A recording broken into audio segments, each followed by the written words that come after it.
We now start chapter 3, module 5, and we will be discussing determinants of square matrices. We have learned that rank of a matrix is an extremely important number associated to a matrix, and that can be calculated with the help of elementary row operations on the matrix.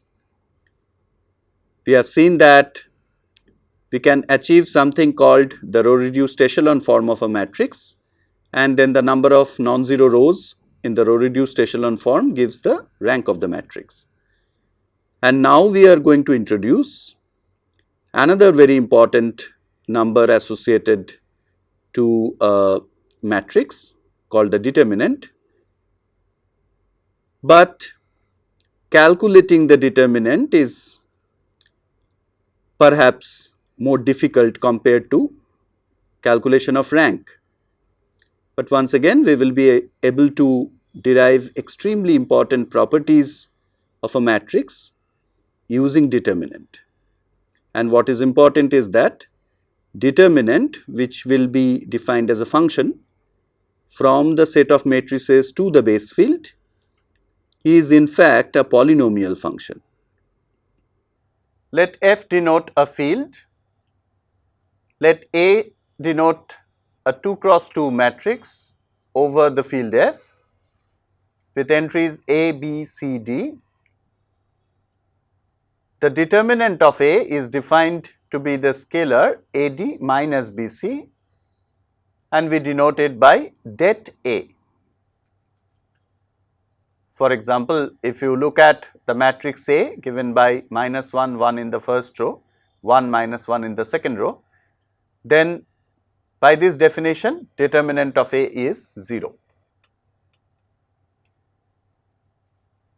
Now, it is easy verification that for a fixed vector A comma B in F2, the functions phi1 and phi2 defined from F2 to F and given by phi1 of xy is equal to determinant of ABXY, that is AY minus BX, and phi2 of xy is equal to determinant of XYAB, that is BX minus AY, are both linear functions. Theorem: let A be a 2 cross 2 matrix with entries from the field F, then determinant of A is not 0 if and only if A is invertible. Moreover, if A is invertible, then the inverse of A is given by A inverse is equal to 1 over det A multiplied by this 2 cross 2 matrix, whose first row is A22, A12, and the second row is minus A21, A11. Suppose that det A is not 0, then the definition of 1 by det A multiplied by A22, A12 minus A21, A11, which we call P, this makes sense. And if we multiply the matrices A and P from left and right, then we get AP is equal to PA is equal to I2, that is the 2 cross 2 identity matrix. Therefore, P is the inverse of the matrix A. Conversely, if A has an inverse, then we know that rank of the matrix A is the full rank, that is 2. Therefore, either A11 is not 0 or A21 is not 0. If A11 is not 0, Then we apply the elementary row operation on A and reduce it to the form where the first row is A11, A12 and the second row is 0 and then A22 minus A12, A21 by A11. Therefore, A22 minus A12, A21 by A11 is not 0 because we know that rank of A is 2. Therefore, we cannot have one 0 row for a 2 cross 2 matrix. This therefore proves that determinant of A, which is defined to be A11, A22 minus A12, A21, that is a non-zero element in the base field F. This proves the theorem.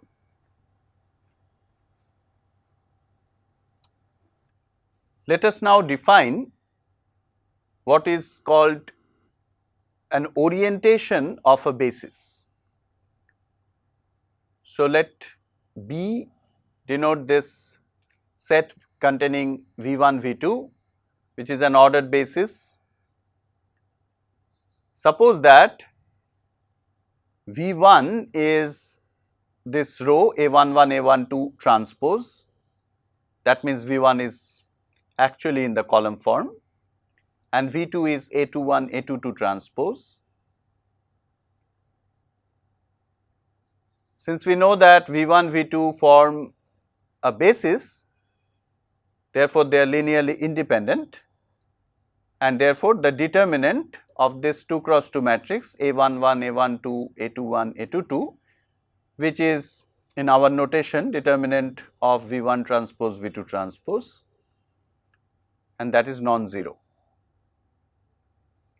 Now, we define the orientation of the basis B to be the number denoted by OB,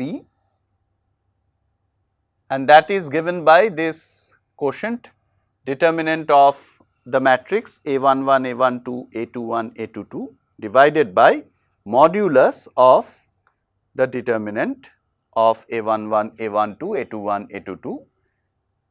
In other words, it is determinant of V1 transpose V2 transpose over modulus of determinant of V1 transpose V2 transpose. And we assume that the base field is the field of real numbers, and therefore, this is plus or minus 1.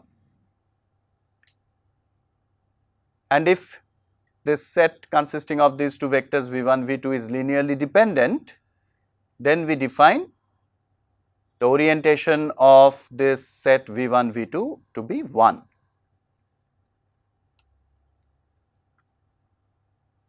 Definition: we call an ordered basis B or a coordinate system right-handed if orientation of the basis is 1. For example, the orientation of the standard basis E1, E2 of R2 is 1, and the orientation of this basis E1 minus E2 is minus 1. Therefore, whether the system is right-handed or not would very much depend on the basis that we choose to work with.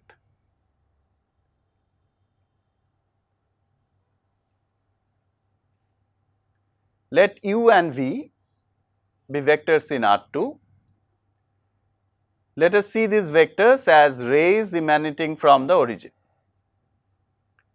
And then the parallelogram defined by V1, V2 is denoted by this box V1, V2, which is the parallelogram having V1 and V2 as adjacent sides. Let us denote the area of the parallelogram, this box V1, V2 as A of box V1, V2. If V1 and V2 are linearly dependent, then the parallelogram is in fact a line and we call it degenerate, and in that case the area is 0. Let us now see what happens if V1 and V2 are linearly independent. That means it is non-degenerate parallelogram.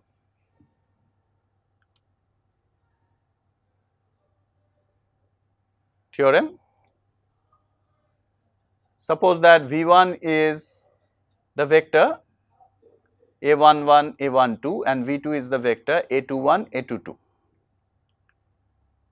We actually write them in column form. So, they are vectors in R2 and then we claim that the area of the parallelogram box V1 comma V2 is modulus of the determinant of this 2 cross 2 matrix A11, A12, A21, A22, or in other words it is modulus of determinant of V1 transpose, V2 transpose.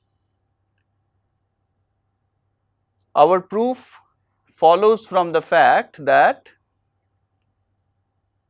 A of V1, V2 is the orientation of V1, V2 multiplied by the determinant of this matrix A11, A12, A21, A22, or equivalently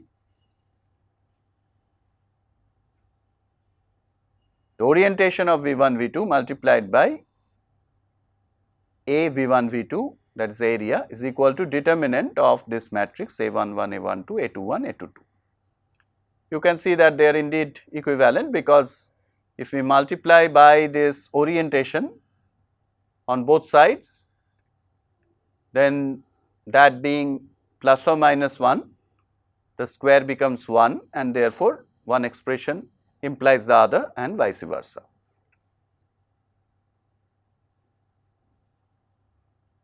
How to prove this statement? We define the function delta from M2R to R. M2R stands for the collection of 2 cross 2 matrices with real entries, you have seen that before, and delta is defined as orientation of V1, V2 multiplied by the area of the parallelogram V1, V2 box. And then it follows that this function delta is nothing but the determinant of this 2 cross 2 matrix A11, A12, A21, A22. But how to show that? We will be able to prove that delta is nothing but the determinant function on M2R if it satisfies the following properties: that delta is linear in each row of the matrix when the other row is fixed. In other words, the function is bilinear from M2R to R or as a function from R2 cross R2 to R, and if the rows are identical of a matrix A, then delta of A is 0 and delta of I2 is 1. I2 stands for the 2 cross 2 identity matrix. We will postpone the proof because we will see a generalized version of this characterization of determinant after some more preparation. We have defined determinant for 2 cross 2 matrices over a field F, and we have proved that the matrix A is invertible if and only if determinant is not 0. Earlier we had seen that invertibility of a matrix can be decided by the rank of the matrix, and now we have used rank to prove that theorem that determinant non-zero if and only if A is invertible. So, we have already seen the importance of the determinant function, although for 2 cross 2 matrices. Also, for the vector space R2, we have seen that determinant can be realized as area of a parallelogram up to a sign, and we have introduced a very important concept of orientation of a basis, which becomes extremely important and useful when we want to do some geometry. And now it is time to extend our definition of determinant and define determinants for matrices of order n. Let us see. Let A be an n cross n matrix over the field F. If n is 1, then A is this 1 cross 1 matrix given by A11, and we define determinant of A11 is equal to A11. Now, for n greater than or equal to 2, determinant of A is defined as summation j equal to 1 to n minus 1 raised to 1 plus j A 1 j multiplied by determinant of capital A 1 j tilde,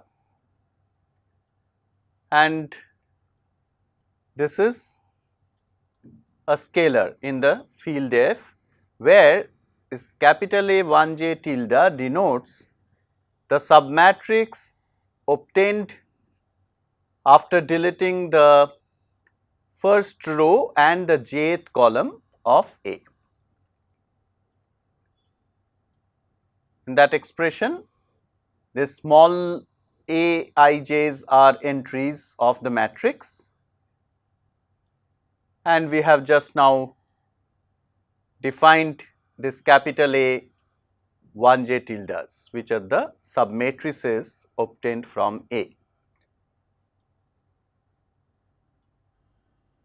Now, capital A ij tilde denotes the submatrix obtained after deleting the ith row and the jth column of A. And these scalars, which were denoted by Cij, given by minus 1 raised to I plus j, determinant of ij tilde, they are called the cofactors of the ijth entry Aij of the matrix A. Therefore, if we use these scalarsCij's, then that above expression for determinant can be rewritten as C11A11 plus C12A12 etc. up to C1n A1n.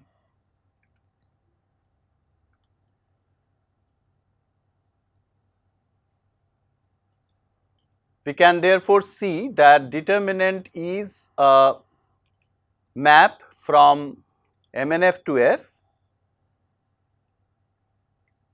defined as determinant of A is equal to summation j equal to 1 to n minus 1 raised to 1 plus j small letter A 1 j times determinant of capital letter A 1 j tilde, and that is a scalar belonging to the base field F, and this is defined for every n cross n matrix A over F. This definition of determinant is called the Laplace expansion or the cofactor expansion along the first row. And if we identify the set of all n cross n matrices over F with the set F raised to n square, that means the Cartesian product of the field F n square times, then determinant can be seen as a map from Fn square to F. Proposition: determinant of In is 1. The determinant of a diagonal matrix is the product of its diagonal entries. The determinant of an upper triangular matrix is the product of its diagonal entries. And finally, determinant is a polynomial map from Fn square to F. Each one is easy to prove, and the main thing to use is induction on N.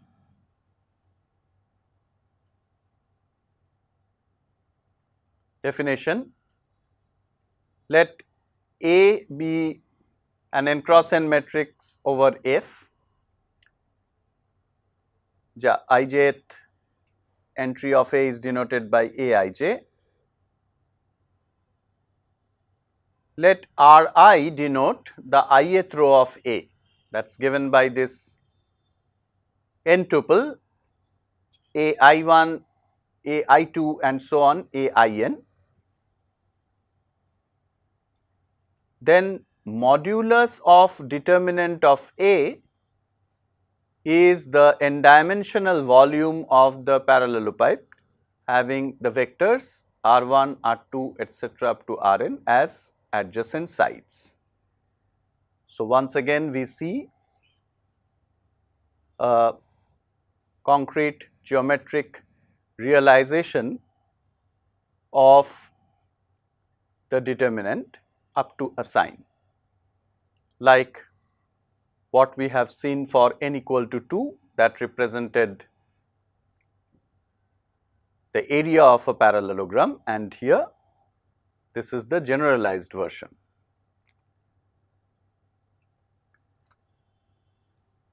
A list of very important properties for the determinant function. Suppose that A is an n cross n matrix over F, then the following properties hold good for the function det. Det is the short form we use for the determinant function. Det is a linear function in each row when the other n minus 1 rows are kept fixed. 2. If one row of A is the 0 row, then det A is 0. 3. Det can be evaluated by cofactor expansion along any row, that is det of A is equal to summation j is equal to 1 to n minus 1 raised to I plus j aij multiplied by determinant capital A I j tilde. So, you can see that this expression is the Laplace expansion or the cofactor expansion along the ith row. Our definition was with respect to the first row, but now it can be proved that the same det can be evaluated as a cofactor expansion with respect to any one of the n rows, gives the same result. 4.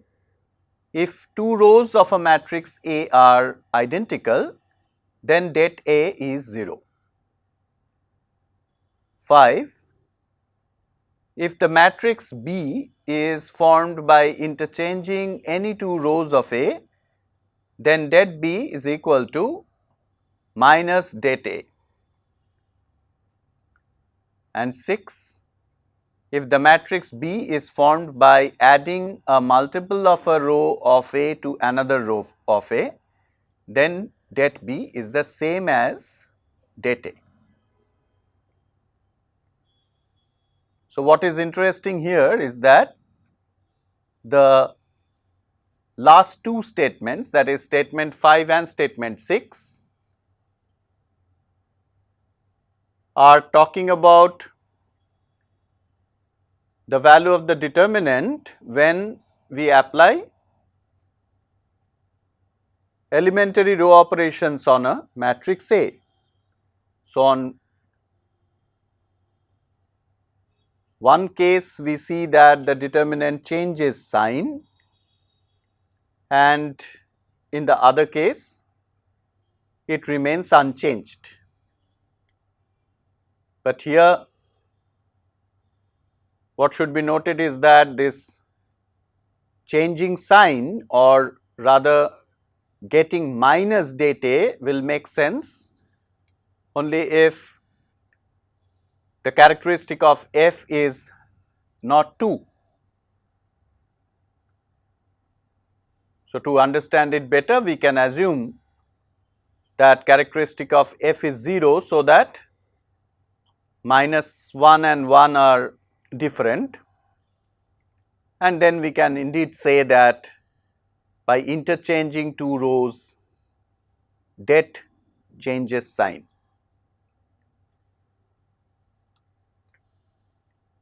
Proposition: if A is an n cross n matrix over the field F, and if rank of A is less than n, then det A is 0. If the rank of A is less than n, then the rows of A are linearly dependent. That means rank is not the full rank, and therefore it cannot happen that all the rows are linearly independent. Hence, there exists a row which is a linear combination of the other rows, and then we can use properties 1 and 4 from that list and obtain that determinant of A is 0. We have learned the definition of determinant through cofactor expansion, and we have also seen a list of properties. These properties are not very difficult to prove. They can be verified using the definition. And now what we aim to understand is that what is a deeper characterization of the determinant function. We will see that these properties like separately linear with respect to each row, or the value of the identity matrix is 1, interchanging rows introduces a negative sign, etc., will indeed give us a characterization.